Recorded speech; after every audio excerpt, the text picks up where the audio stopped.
Scene: a courtroom with P. Diddy. Sheen comes on the witness stand. He is dressed sharply, his demeanor calm but confident as he addresses the court. His lawyer stands beside him and the opposing attorney is seated at the table. The judge presides from the bench. P. Diddy is on trial defending his notorious parties. He's about to testify that nothing illegal occurred, likening them to 19th century Mormon balls. The courtroom is silent as his testimony begins. Judge: Mr. Combs, please proceed with your testimony regarding the allegations surrounding these parties of yours. We're particularly interested in your claim that they were civilized. P. Diddy: Thank you, Your Honor. First and foremost, let me make it absolutely clear. Nothing illegal ever happened at my events. They weren't wild, lawless affairs like the media portrays. In fact, I'd go as far as to say they were highly organized, structured gatherings, similar to the balls held in the 1800s by communities like the Mormons. Opposing attorney: The defense would like to know exactly what you mean by that comparison, Mr. Combs. P. Diddy, leaning forward: Sure, when people hear party today, they picture something chaotic, but what I hosted was nothing like that. You see, the Mormons in the 1800s, they threw these balls, right? They were social events with strict guidelines. Men and women dressed properly. There was music, dancing, but it was all with the boundaries of decency. My parties followed a similar structure. We had dress codes, invitations were sent out to a select group of people, and security was tight. We had planned entertainment, catered food, and honestly, a lot of folks just networked. It was more about high society, about making connections. I ran a business empire, Your Honor. I wasn't running a nightclub in my backyard.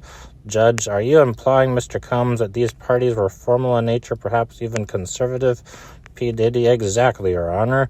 Think of them as modern-day equivalents of those historical balls. Elegant, classy, the set structure and decorum. Yes, there was music, and yes, people danced, but we weren't talked about drunken debauchery here. I had reputation and business to uphold. The entertainment was always above board.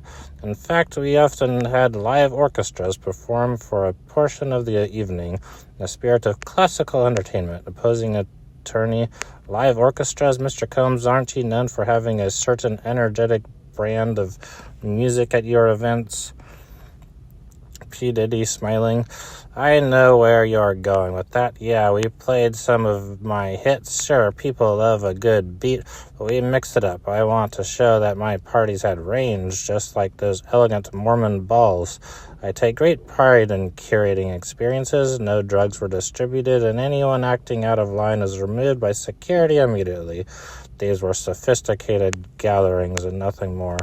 Opposing attorney: And yet, Mr. Combs, there are claims of substances and illicit activities happening behind closed doors at these events. How do you explain that? P. Diddy, turning serious: I can't control what rumors people spread, but I can control what actually happened at my parties. The reality is we had strict oversight at all times. Any private areas were monitored, and if someone tried to pull something illegal, they were escorted out immediately. We weren't running some underground club. We had a team ensuring everyone followed the rules. That's why I'm making this comparison to the Mormon balls. Just like them, my events were about creating a safe, enjoyable environment for everyone. Judge: Mr. Combs, what do you say to those who insist otherwise, claiming these parties were not as quote-unquote civilized as you're suggesting? P. Diddy sighs: Your Honor, people like to sensationalize. It sells papers, it gets clicks. I threw events that celebrated life, business, and culture, just like those early communities did with their gatherings. I've been successful because I'm careful. I respect the law. I respect people. I respect history. I studied how elite social gatherings are done back then, and I brought that same mindset to my parties. That's the truth. Judge: Very well. Thank you, Mr. Combs. We'll continue this examination shortly. Scene fades out as the judge signals a brief recess, with murmurs filling the courtroom.